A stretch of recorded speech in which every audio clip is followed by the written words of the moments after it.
Meus irmãos, eu saúdo a todos vocês com a paz do Senhor Jesus. Nós estamos aqui para dar início, a um estudo das nossas lições bíblicas, tendo em vista que o canal da Depatu estava um pouco parado, mas a gente reativou o canal, e vamos iniciar uma série de estudos das nossas lições bíblicas, começando aqui da lição de número 8. Não foi possível começar da primeira lição, mas nós vamos dar início aqui a partir da lição de número 8, do terceiro trimestre da nossa escola bíblica dominical, tá certo? É um subsídio das nossas lições bíblicas, para os irmãos, para aqueles que não podem vir à escola bíblica, aqueles que estão enfermos por algum motivo, é um reforço a mais aí para você também, que é estudante das nossas lições bíblicas e também da palavra de Deus, tá certo? A nossa lição é essa, que tem como assunto, a igreja em Jerusalém. Aí ele diz aqui, doutrina, comunhão e fé, a base para o crescimento da igreja em meio às perseguições. É o assunto geral das nossas lições bíblicas.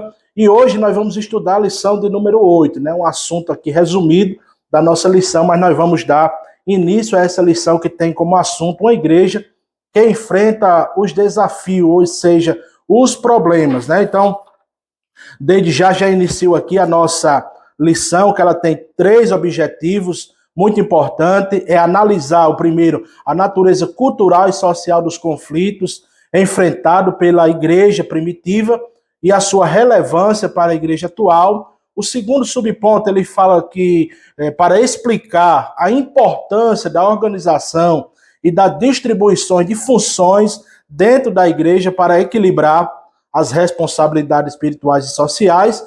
E, por fim, o último ponto, que trata de aplicar os princípios bíblicos de caráter, de sabedoria e serviço na vida cristã, na atuação ministerial.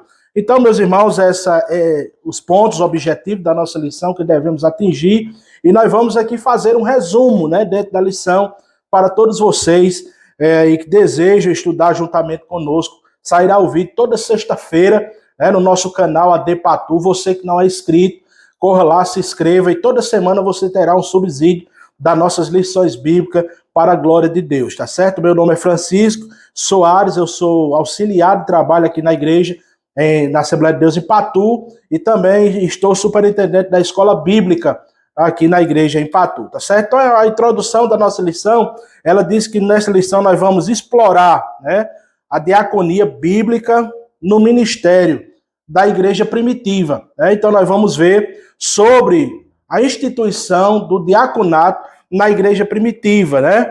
Também nós vamos estudar sobre 2 problemas que surgiram na igreja primitiva, meus amados irmãos, que foram identificados pelos apóstolos, e ao serem identificados pelos apóstolos, logo eles trataram exatamente de resolver esses problemas, esses conflitos que apareceram na igreja primitiva, irmãos? A igreja, ela é um organismo vivo, um organismo vivo da parte espiritual, mas também a igreja, ela é uma organização humana. E sendo uma organização humana, sabemos nós que existem falhas, existe dificuldade, existem conflitos. E da medida que a igreja, a primeira igreja em Jerusalém, ela foi instituída lá no dia de Pentecostes, tendo ali a primeira pregação de Pedro, quase 5.000 almas. Depois Pedro pregou novamente 3.000 almas. Tendo em vista o grande crescimento da igreja, houve também os problemas, veio aparecer também os problemas. Mas, irmãos, os problemas que surgiram na igreja primitiva,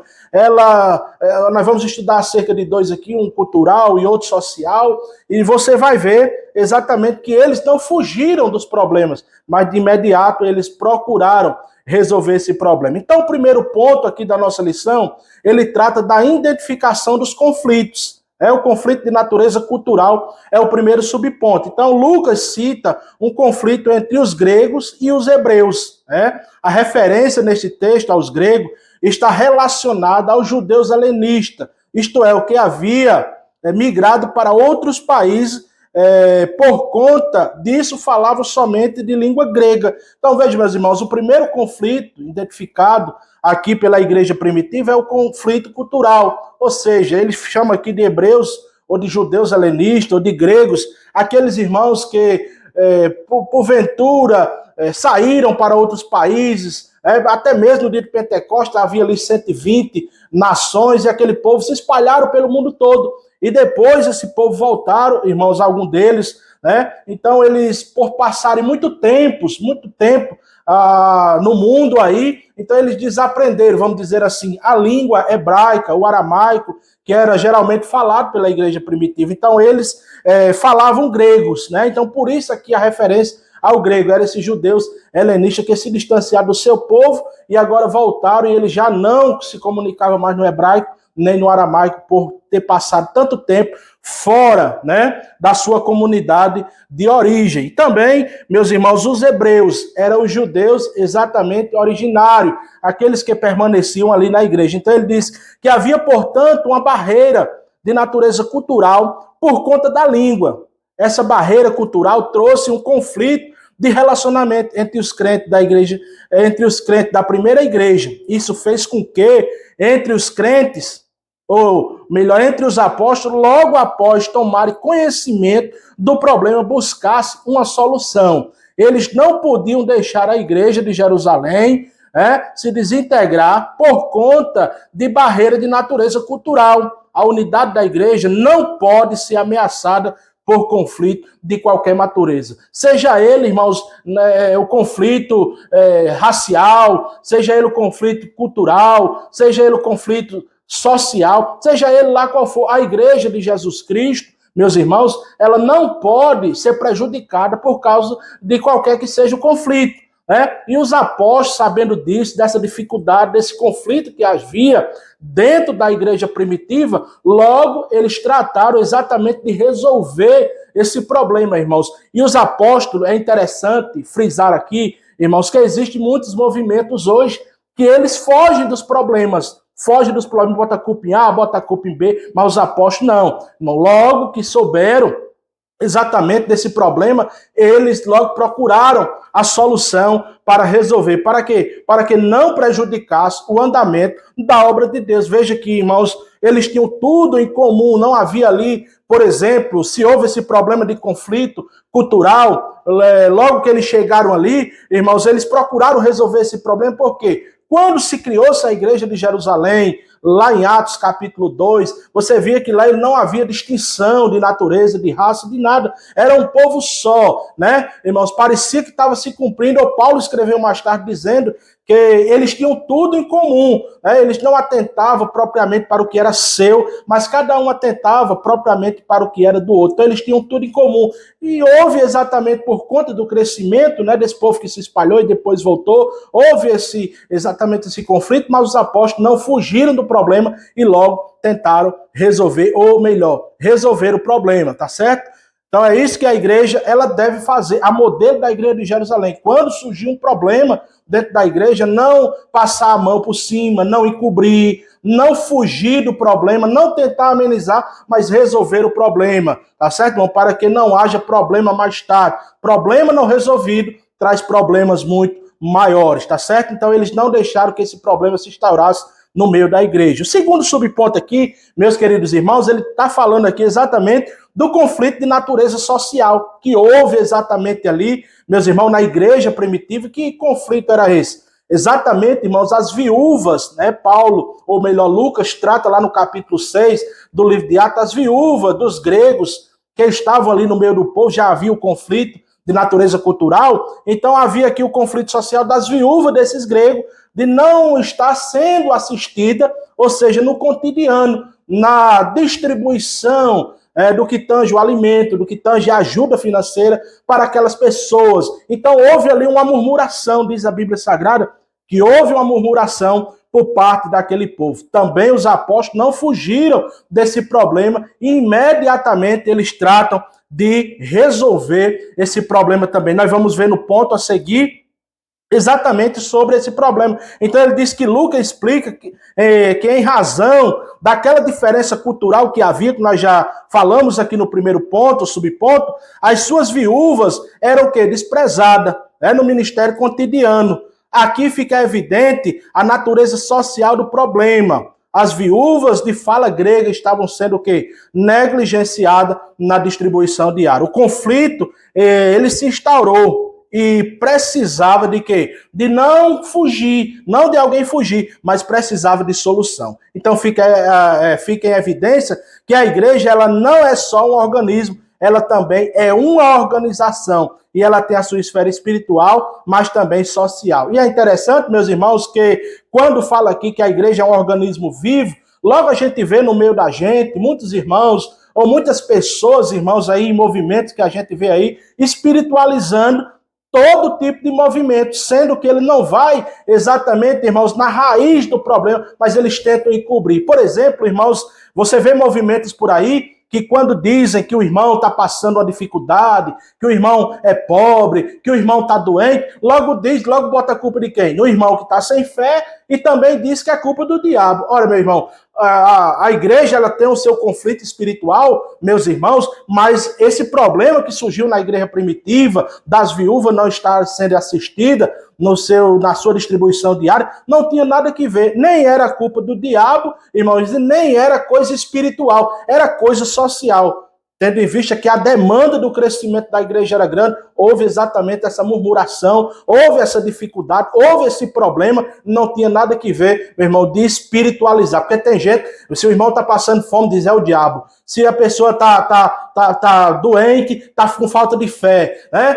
Você é filho de Deus. Você peça a Deus que você não é obrigado a viver numa situação dessa. Ora, meu irmão, todos nós devemos passar por dificuldade, porque Jesus, ele mesmo quem disse, no mundo vocês terão aflição, mas tende bom ânimo, eu venci o mundo. Mas o que eu estou falando aqui é que esse problema de cunho social que havia na igreja, meus amados irmãos, eles foram tratados pelos apóstolos, é assunto que nós vamos ver no próximo ponto aqui da nossa lição, tá certo? Então não se pode espiritualizar, nem botar a culpa do problema. Irmãos, eu não estou aqui querendo ou fazendo apologia que o diabo é bonzinho, não. O diabo é mau, o diabo é o pai da mentira, disse Jesus. Ele é um enganador, ele é um mentiroso, ele é um destruidor, tudo isso ele é. Mas o problema que estava surgindo aqui na igreja de cunho social não tinha nada a ver com o diabo, mas era um problema humano que deveria ser tratado humanamente e não espiritualmente, né, irmão? Tem pessoas que às vezes o irmão passando necessidade, aí ele diz assim, irmão, ele tem condição, e a Bíblia diz isso, Tiago diz isso, ele tem condição de ajudar e diz assim, eu vou orar por você, como se coisa que a necessidade do irmão fosse uma dificuldade espiritual, sendo que é uma dificuldade, irmãos, financeira, e a igreja primitiva, ela tratou de resolver esse grande problema que havia ali na igreja primitiva. Eles não deixou, irmão, esse problema se instaurar dentro da igreja, mas logo eles procuraram resolver esse problema de uma maneira sábia, de uma maneira, irmãos, que Deus aprovou naturalmente, tá certo? Glória a Jesus por isso. Então, o próximo ponto da nossa lição aqui, meus amados irmãos, ele trata de qual é a prioridade. Então ele diz assim, ó, é muito comum a ideia de que o cristão ele deve cuidar apenas da esfera espiritual e negligenciar a social. Veja que coisa absurda. É alguém que acha, irmãos, que só deve cuidar da alma. O corpo ele não precisa, né? As questões espirituais, irmãos, tem muito mais valor do que a questão social. E nós vemos, irmãos, que não existe, escute isso que eu estou lhe dizendo, não existe uma igreja espiritual, não existe uma igreja que Deus aprove, sem que não haja dentro dela o amor pelos irmãos, tendo em vista que Jesus ele disse que o maior mandamento é o amor a Deus acima de qualquer coisa, e o segundo mandamento é o amor ao próximo, né? Então, irmão, não existe uma pessoa dizer, eu sou muito espiritual e não ama seu irmão, não partilha da sua dificuldade, né? Não, é por isso que Paulo disse, não atente, lá em Filipenses, ele disse, não atente cada um para o que é propriamente seu, mas cada um atente propriamente para o que é do outro. Tem pessoas que parecem que entendem, irmãos, que atentar para a coisa do irmão é querer os bens do irmão, é querer as coisas do irmão. Não, meu irmão, isso aqui é atentar para o problema do outro, chorar com os que choram, a Bíblia diz, sofrer com os que sofrem, se alegrar com os que se alegram. Então a gente precisa ter, e Paulo diz mais,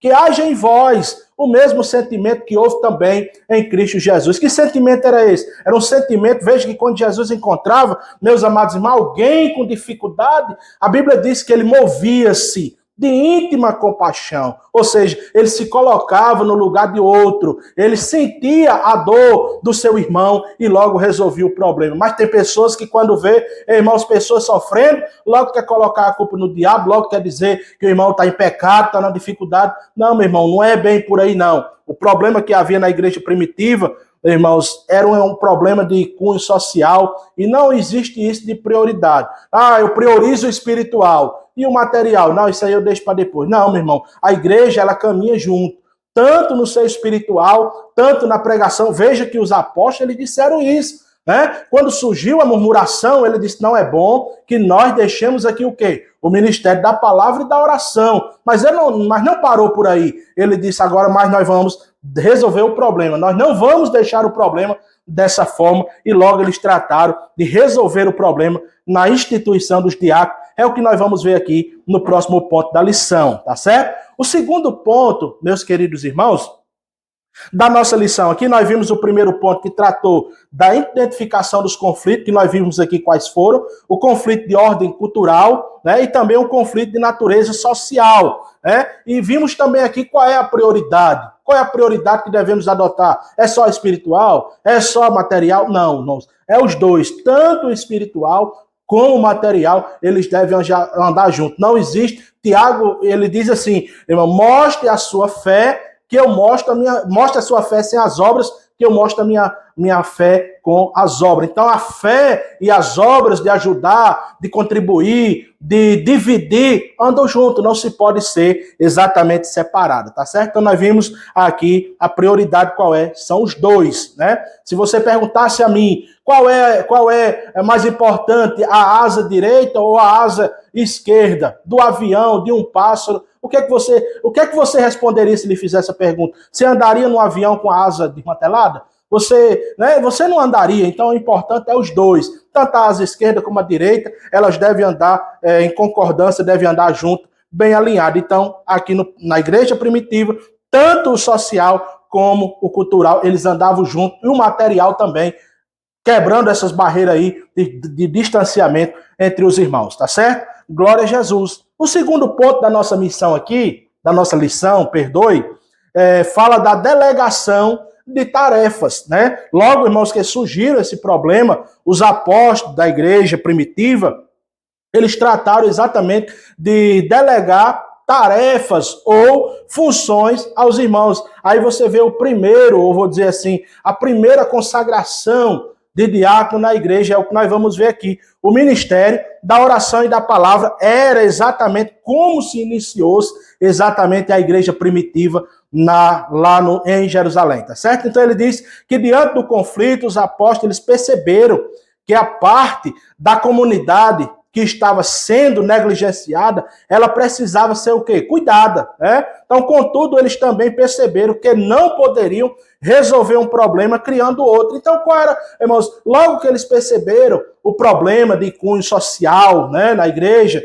eles não deixaram de imediato o ministério da palavra e foram servir às mesas, abandonando assim exatamente a pregação e a oração. Não, eles não fizeram isso. Por quê? Se eles têm feito isso, irmãos, ele tinha parado, ou seja, o ministério da pregação e da oração tinha criado um problema. É aquele ditado, descobrir um santo para cobrir outro. Então eles não fizeram dessa forma, mas usaram, ou seja, de sabedoria da parte de Deus e resolveram o problema de natureza muito sábia, né? Então veja aí o que é que eles fizeram aí, meus irmãos, da igreja. Mas os ministérios de oração e da pregação da palavra de Deus também eram muito importantes, assim como o ministério de quê? O ministério do social, daqueles que estavam padecendo e precisavam de urgência imediato para resolver ou para solucionar aquele problema daquele pessoal que havia a murmuração entre eles. Então, tanto a parte social como devocional e a evangelização, ela faz parte de uma única missão da igreja. É aquilo que eu já disse aqui no começo. Não pode haver uma igreja que se diga espiritual, irmão, se ela também não age na parte social. Não, não existe isso. Irmão? A igreja só prega, só canta, só ora. E aqueles crentes, irmãos, que se ganham para Jesus, aqueles que necessitam de um amparo social, que necessitam de um amparo de saúde, vou dizer assim, de um amparo de uma cesta básica, de algo, aí a gente vai abandonar esse povo? Não, a igreja primitiva, a exemplo da igreja primitiva, ela cuidou desse problema. Ela cuidou desse problema, irmãos, e não havia entre eles, diz a Bíblia Sagrada, que não havia entre eles dificuldade, porque eles sabiam partilhar, sabiam exatamente dividir o que tinham entre os irmãos, tá certo? Então, ele diz mais aqui, ó, poderíamos dizer que são os dois lados, o mesmo lado de uma moeda, não é um lado e outro, mas os dois lados de uma só moeda, certo, meus irmãos? Cuidado dos necessitados, o cuidado dos necessitados é importante, e igualmente importante como a evangelização e também a oração. Volto a frisar aqui, não existe uma igreja que se diga ser espiritual se ela não cuida dos mais necessitados. A igreja primitiva houve esse problema, mas eles logo trataram, não deixaram esse problema aí, meus irmãos, aumentar no meio do povo. É tanto, irmãos, que a Bíblia ela não trata mais desse assunto, que mais tarde houve exatamente esse problema, porque foram instaurados exatamente os diáconos da igreja para cuidar desse povo, tá certo? Então, o segundo subponto aqui, ele fala que não há conflito entre as tarefas. Não, é importante isso. Aí não podemos ler Atos no capítulo 6 como se o ministério da oração e da pregação estivessem em oposição ao ministério do serviço social. Não havia um maior, ou seja, não havia um conflito, não havia uma briga, não havia, por exemplo, os apóstolos dissessem, olha, eu sou pregador, eu sou ministrador da palavra, eu sou orador, certo? Eu sou muito crente, e esse negócio aí, social, é menos importante, arruma alguém de qualquer maneira para fazer isso aí. Não, senhor, a igreja, irmãos, ela tratou seriamente desse problema. Os apóstolos disseram, olha, não é bom que deixemos o ministério da palavra e da oração para se dedicar a servir as mesas, mas mais o que? Procure aí no meio de vocês homens que sejam, nós vamos já tratar disso aqui, que tenham bom testemunho, homens que sejam cheios do Espírito Santo, né? Que sejam cheios de sabedoria, e coloque. Aí ele diz assim, sobre esse negócio velho aí, não. Ele diz, coloque sobre esse importante negócio esse, irmãos, que era cuidar, era para a igreja primitiva, era um privilégio poder cuidar dos irmãos, não era um peso cuidar daqueles irmãos dos mais necessitados, tá certo? Então ele fala exatamente que não havia conflito entre a distribuição de tarefa. Então não há essa contradição onde um é considerado mais espiritual e o outro menos. Não havia isso na igreja primitiva. Tudo faz parte de uma única missão da igreja. Assim, se a igreja ora e prega, mas não cuida dos necessitados, ela falha em sua missão. Tá vendo aí aquilo que eu já disse no começo? Se uma igreja prega, se uma igreja ora muito e não se conhece, nós vamos ver já isso aqui, irmãos, que você não se conhece uma igreja, que ela é espiritual, que ela é divina. E aqui eu não estou falando da igreja da Assembleia de Deus, aqui eu não estou falando da igreja Deus e Amor, da igreja A ou B, mas eu estou falando da igreja genuinamente cristã, que a modelo da igreja de Jerusalém, irmão, se instaurou-se no mundo pela pregação do evangelho. Então aqui, o que ele quer dizer aqui? Ele diz que da mesma forma, meu irmão, que a igreja, ela torna a tomar conhecimento do problema social, não existe essa dificuldade de delegar tarefa e que uma seja mais importante e outra menos importante. Não há essa dúvida ou não há essa característica na igreja. Então, assim, a igreja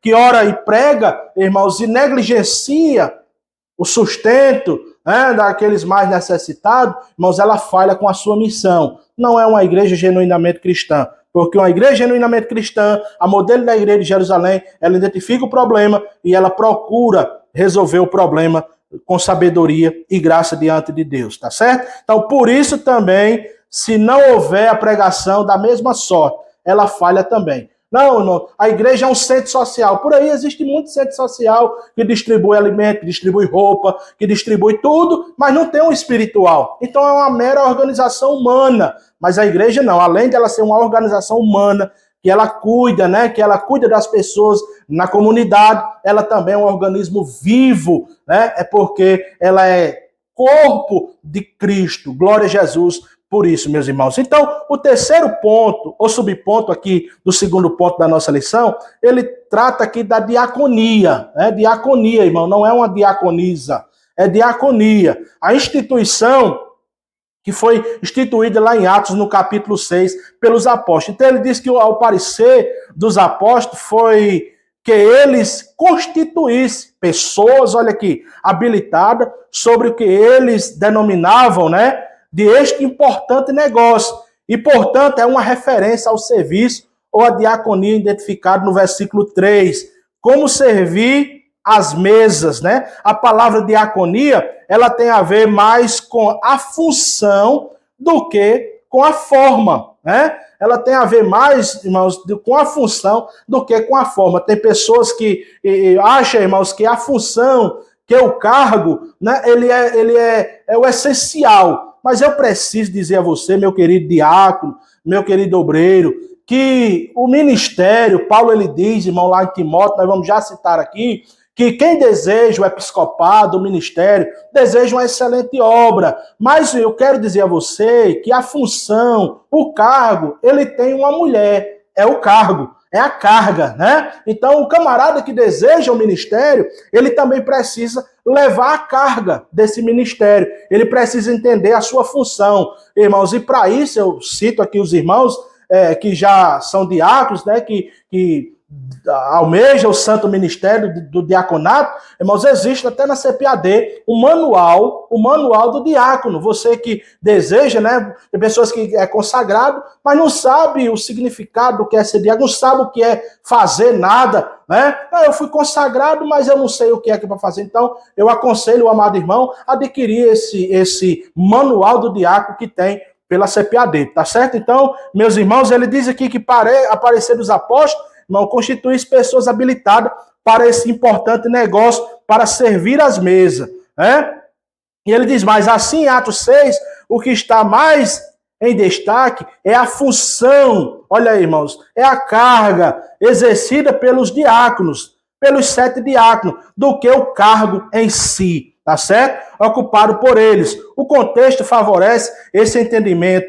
Contudo, essa narrativa, né, diz aqui o comentarista, meus amados irmãos, bíblica, fundamenta a instituição do diácono cristão. Outro sim, devemos enfatizar aqui que a diaconia era visto pelos apóstolos como um importante negócio, ou seja, algo necessário à igreja. Glória a Jesus por isso. Meus irmãos, aqui eu abro aqui um parênteses para dizer exatamente o que disse Lucas lá no capítulo 6, na instituição do diácono, quando ele trata exatamente que pessoas, para ser diácono, ele precisa ser um homem, né? O candidato ao diaconato, ele precisa ser um homem cheio de sabedoria, ele precisa ser um homem cheio do Espírito Santo, ele precisa ser um homem, irmão, temente a Deus e que tenha boa reputação. É interessante que nós encontramos aqui apenas vamos dizer assim, 3 ou 4 qualificações. Mas quando Paulo escreve aqui, eu quero citar na Bíblia, né?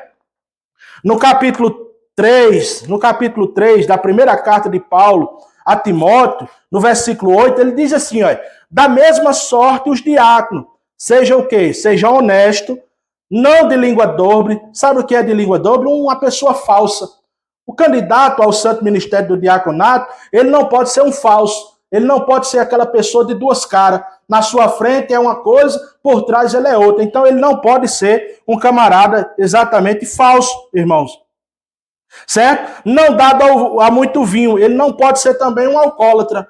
Ele não pode ser um beberrão. Né? Ele não pode ser um beberrão. Ele também não pode ser cobiçoso de torpe ganância. Ou seja, irmãos, a palavra cobiçoso, ele não pode ser um camarada muito cobiçoso, muito apegado aos bens materiais, né, de uma forma que ele seja extremamente, tudo é dinheiro, tudo é coisa material, e de torpe ganância. Né? Essa palavra aqui, torpe, uma pessoa que não tem decoro, uma pessoa que não tem respeito, Uma pessoa que não respeita ninguém, pessoa que não respeita o pai, pessoa que não respeita a mãe, pessoa que não respeita o seu pastor, não respeita a sua liderança, não respeita o departamento da igreja. Então, o candidato ao santo ministério do diaconato, ele não pode ser uma pessoa dessa natureza. Tá certo, irmãos? Aí ele diz, guardando o ministério da fé numa pura consciência. Ele deve, irmãos, seguir o ministério com fidelidade, não negociando os princípios estabelecidos na palavra de Deus, né? Ele precisa ser fiel à ortodoxia bíblica, ele precisa ser fiel às sagradas escrituras.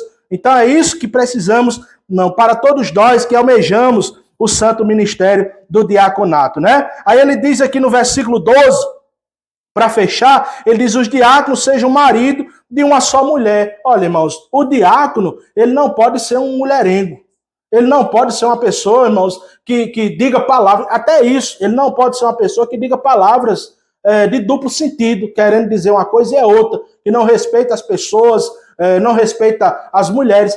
Um camarada desse não pode servir o ministério do diaconato se ele entra pelo caminho dessa natureza. Tá certo, irmão? Seja marido de uma só mulher, tenha respeito pela sua esposa, que governe bem os seus filhos em suas próprias casas. Olha aí, irmãos, também o candidato ao santo ministério, eu digo a vocês, não vão ficar com raiva de mim, não. É a Bíblia que está dizendo aqui. Isso daqui. Ele diz que tenha, que governe bem a sua própria casa. Irmãos, o candidato ao santo ministério, na casa dele, não pode mandar o filho, né?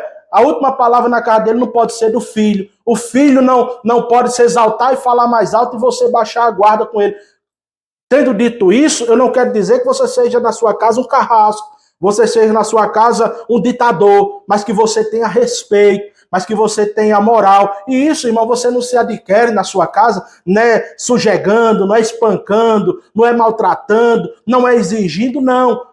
Provérbios, Salomão escrevendo aos provérbios, ele diz o antídoto para que o filho ele cresça nessa obediência. Ele diz, ensina a criança no caminho que ele deve andar e quando ele ficar velho, não se desviará dele. Então, você quer que seu filho lhe respeite? Ensine o seu filho a lhe respeitar desde criança, né? Cuide dele, ensine a ele, mostre a ele o que é certo, o que é errado, diga a ele o que pode, o que não pode, e ele crescerá sadio e crescerá exatamente você, tendo domínio sobre ele, sem precisar de sujegar, sem precisar de ditadura sobre a vida dele. Por que isso, irmão? Porque Paulo, escrevendo aqui a Timóteo, no versículo 3, no versículo 4, meus irmãos, dessa mesma leitura, ele diz que quem governe bem a sua própria casa, tendo seus filhos em sujeição, com toda modéstia. Aí ele diz, irmãos, que se o camarada ele não cuida bem da sua casa, ou seja, ele não é o líder da sua casa, responsável, é um camarada que trata mal a esposa, é um camarada que trata mal os filhos, é um camarada que tem um testemunho péssimo da sua família, né? Aquele ditado que o camarada está na igreja, é irmão todo espiritual, né? E o filho, ele chega a dizer assim, mãe, vamos morar na igreja? Aí a mãe, por quê, meu filho? Ele diz, porque pai aqui na igreja é um santo, mas em casa é um demônio, né? Então isso é terrível para o candidato que aspira o ministério do diaconato. Então, meus irmãos, e ele diz mais, que quem não governa bem a sua própria casa, como é que terá cuidado na casa de Deus, né? Se eu não tenho respeito na minha casa, se eu não tenho respeito na minha família, se eu não tenho respeito nos meus, como é que eu vou liderar um departamento? Como é que eu vou servir bem, tendo em vista que o ministério do diaconato, irmãos, é serviço, é servir, é esse importante negócio, é cuidar da obra social na igreja, é cuidar da mesa, da distribuição das Santas Ceias. Dia, o camarada está na igreja servindo a mesa do Senhor, no outro dia ele está sendo desrespeitado, desmoralizado, seja por onde quer que ele ande, principalmente no seu lar, ele não tem moral na sua casa. Então isso, meus amados irmãos, não pode acontecer com um candidato que aspira o ministério exatamente do diaconato, tá certo? Então, o último subponto, ele fala aqui, exercitando os dons, né? Os dons, então ele diz, essas pessoas encarregadas da diaconia da igreja, além da exigência da boa reputação e de tudo isso que eu disse aqui na palavra de Deus, deviam ser cheias do Espírito Santo. Aí aqui entra outra questão. Qual é essa outra questão? O que é ser cheio do Espírito Santo? Né? É uma questão que aí nas mídias hoje as pessoas estão falando de reteté, de rototó, seja lá do que for, mas as pessoas estão falando que ser cheio do Espírito Santo é isso. Não, você quer ver uma pessoa cheia do Espírito Santo? Você veja como ela trata seu irmão, você veja como ela trata a sua família, você veja como ela trata os seus líderes, você veja como ela trata o seu patrão no serviço. Isso é ser cheio do Espírito Santo, de uma boa reputação, meus amados irmãos, diante de Deus e também diante dos homens, né? Então isso é exercitar exatamente a piedade que há através de Cristo Jesus, o nosso Senhor. Então ele diz mais isso, defender a boa ortodoxia, aquilo que eu já falei, que é a literalidade das Escrituras Sagradas, tá certo? Isto é, a doutrina correta era importante, mas incompleto, né? Se o camarada não tivesse exatamente o domínio exatamente de guardar ou de observar a ortodoxia bíblica. Então, era necessário que essas pessoas também fossem cheias do Espírito Santo de quê? E de sabedoria. Existe pessoas, irmãos, com muito conhecimento. E isso aqui eu não estou falando de sabedoria que você aprende na universidade. Eu não estou falando aqui de uma sabedoria que você aprende nos livros. Não. Paulo, ou Lucas, está tratando aqui de uma sabedoria divina, de cunho espiritual. Então, meus amados irmãos, tem muita gente que tem exatamente conhecimento, que tem um vasto conhecimento teológico. Ele, por exemplo, ele sabe homilética, ele sabe da hermenêutica, ele sabe de exegese, mas a sabedoria é lá embaixo. Por quê, irmãos? A sabedoria de Deus, ela não se aprende exatamente em livros, mas ela vem de Deus. E Tiago, ele diz isso, irmão. Ele diz que a sabedoria terrena é uma sabedoria ruim, mas ele diz que a sabedoria que vem do alto, se nós não temos, né, ele diz, se você tem falta de sabedoria, peça a Deus, que ele dá, e ele dá com abundância e não lança em rosto. Essa é uma sabedoria sadia, é uma sabedoria de Deus. Por quê? E o que é sabedoria, irmãos? O que é sabedoria? Para mim, o meu conceito de sabedoria é o uso correto do conhecimento. Você tem o conhecimento, e esse conhecimento adequado com a sabedoria que Deus lhe deu, você utiliza de forma certa, de forma correta. Lembra aqui do conflito? Lá da igreja de Jerusalém, o conflito cultural, conflito social, eles usaram exatamente do conhecimento da igreja, do conhecimento do que havia ali, do que eles tinham conhecimento também, e como podia resolver, e de uma forma sábia resolveram exatamente o problema, tá certo? Glória a Deus por isso. Então é possível uma pessoa, olha aqui, irmão, ser ortodoxa, eticamente, né? Irrepreensível, ser aquele que domine bem a hermenêutica, a exegese, conheça bem exatamente as Sagradas Escrituras, contudo não ser quebrantada, nem possuir fervor espiritual. Ou seja, o cara pode conhecer a Bíblia de frente para trás, de trás para frente, dominar toda a teologia, mas ele não tem um coração quebrantado. O comentarista está dizendo aqui, ele pode ser um camarada de um coração iracundo, né, que não perdoa, que não ama o seu irmão, que vive aí, meus irmãos, odiando e sendo odiado. Então, meu irmão, o candidato ao santo ministério, ele precisa exercitar o que está lá em Gálatas, capítulo 5, quando trata do fruto do Espírito. Qual é o fruto do Espírito? Amor, paz, bondade, longanimidade, temperança e domínio próprio. É tudo isso, o candidato que aspira o santo ministério do diaconato, ele precisa exatamente, irmãos, exercitar na sua vida cotidiana, tá certo? Glória a Jesus por isso. Nós falamos exatamente aqui, irmãos, o ponto da lição, e agora vamos para o último ponto, que é o terceiro ponto da nossa lição, que trata seguindo os princípios cristãos, né? Aí ele diz, privilegiando o caráter. Nas exigências das qualificações exigidas para o exercício do diaconato, o caráter ele ganha ênfase, né? Aí ele diz aqui, o que eu já disse até isso, escolhei, pois, dentre vós, não era de fora da comunidade, era de dentro da igreja. O candidato, irmãos, ao diaconato, ele precisa ser de dentro da igreja. E aqui vai uma coisa, ele não pode ser uma pessoa neófita, uma pessoa nova convertida, uma pessoa que não tenha instrução, uma pessoa que não tenha conhecimento das Sagradas Escrituras também, que não tenha firmeza. É tanto, irmãos, que Paulo escrevendo a Timóteo, ele diz que o camarada, ele primeiro deva ser provado e depois sirva. Ser provado em quê? Em tudo aquilo que foi dito. Né, irmão? Tudo aquilo que foi dito anteriormente. Marido de uma só mulher, que seja honesto, que seja...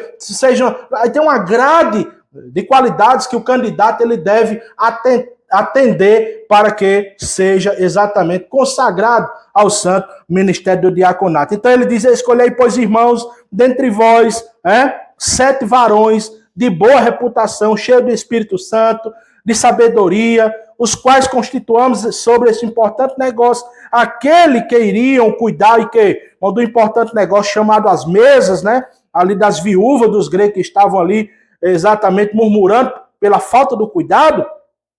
Ele deveria ser pessoas de boa reputação. Não poderia ser uma pessoa, irmãos, reprovada, que seja lá fora, alguém venha dar mau testemunho, né? Alguém dizer assim, eu quero ser crente, mas eu não quero ser crente que nem fulano de tal, porque ele é um péssimo crente. No dia que eu for crente, eu não quero ser dessa igreja, porque lá só tem crente. Isso é muito mal, irmãos, pega muito mal para a reputação da igreja, para a reputação até sua, e também, por que não dizer, irmão, você está, eu estou, se agirmos dessa forma, envergonhando o nome de Jesus, trazendo escárnio, né, sobre a nossa vida e sobre a igreja do Senhor Jesus. Então a palavra boa reputação, ela traduz aqui o termo grego, meus irmãos, matéria, o que quer dizer testemunho, né? Quer dizer testemunho, ou quer dizer uma pessoa autêntica, honesta e correta, e que não negocia os valores para exercer a função do diaconato. É aquela pessoa que não negocia os princípios estabelecidos na palavra de Deus e que doa aonde doer, ele sempre age com a verdade, ele sempre age com a honestidade, ele sempre age, irmãos, com amor, porque não adianta você também querer disciplinar, querer ser correto, se você não tem exatamente amor, né, irmão? A disciplina, ela é disciplinada com amor. A igreja, quando o pastor disciplina um irmão na igreja, logo você não vê que ele está disciplinando a pessoa, mas o desvio de conduta daquela pessoa. E ele não disciplina querendo que a pessoa morra, querendo que a pessoa desvie os caminhos e morra eternamente. Não, ele disciplina com amor, porque a disciplina, ela tem 2 funções. A primeira é que para aquela pessoa ver, irmãos, que está errada e volte, se arrepende e deixe o mau caminho. E a segunda coisa é que os irmãos que verem aquela disciplina sendo aplicada não entrem pelo caminho exatamente daquele que errou, tá certo? Então esses 2 pontos, meus irmãos, aqui, a pessoa precisa ser uma pessoa honesta, de bom testemunho. Diz a Bíblia, tanto os que estão de fora como os que estão de dentro, né? Meus irmãos, glória a Jesus por isso. Então, às vezes, pensamos que essas exigências eram apenas para os dias bíblicos, né?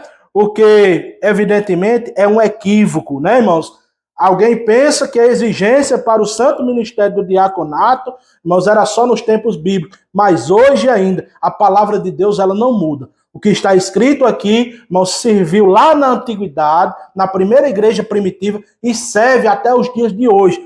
É para os nossos dias. Se para aqueles que se dedicariam apenas ao serviço das mesas, isto era os diáconos, era exigido boa reputação, então o que dizer dos pastores, e aqui ele bate um pouco, fala um pouco, né, irmãos, também dos pastores que cuidam de todo o rebanho. Por que ele fala pastor aqui? Porque todo pastor é um diácono.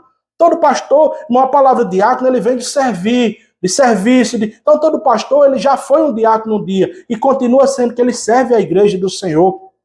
No ministério da palavra, da oração, da organização, do que tange o administrativo da igreja, de velar pelas nossas almas, de trazer o alimento. Então ele serve a igreja. Ele serve a igreja, então ele é também um diácono, né, meus irmãos? Então, glória a Jesus por isso. Nós chegamos aqui ao fim dessa lição e dizendo a você, meus queridos irmãos, que não perca a escola bíblica dominical, né? Isso aqui é um subsídio, a gente não tem como falar tudo. Esse livro aqui que tem o apoio, né, do comentarista, ele é muito mais amplo, tem muito assunto, tem muita coisa que nós poderíamos dar aqui, mas, irmãos, como está dizendo já a lição, é um subsídio, né, da nossa lição bíblica. Então isso aqui fica para os irmãos que não podem vir à escola dominical, né, e quer assistir um canal local. Tem muitos aí na internet, mas você quer assistir um canal local da sua igreja aqui em Patu, então tem o nosso canal AD Patu, se inscreva lá.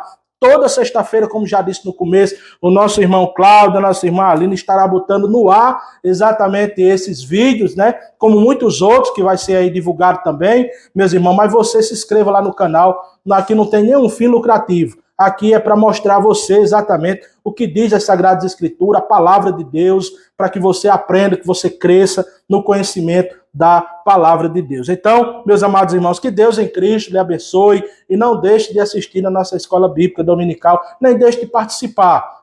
Presencialmente é muito melhor, porque você tira as suas dúvidas, você está exatamente, se você está exatamente com alguma dúvida, você chega aqui na escola dominical, nós tiramos a sua dúvida, você sai daqui convicto daquilo que você tinha dúvida. Mas isso aqui não deixe de assistir também, porque é uma bênção na sua vida, é uma bênção na minha vida também. A palavra de Deus, a Bíblia diz que o povo se corrompe, não é por falta exatamente de ensinamento. Ensinamento tem, é porque o povo não quer aprender. Mas você é o nosso convidado a participar, tanto do canal da Depatu, como também da Escola Bíblica, todos os domingos, às 9 horas da manhã. Que Deus lhe abençoe em Cristo Jesus e que lhe dê muita paz e saúde nesse dia, em nome de Jesus. Amém.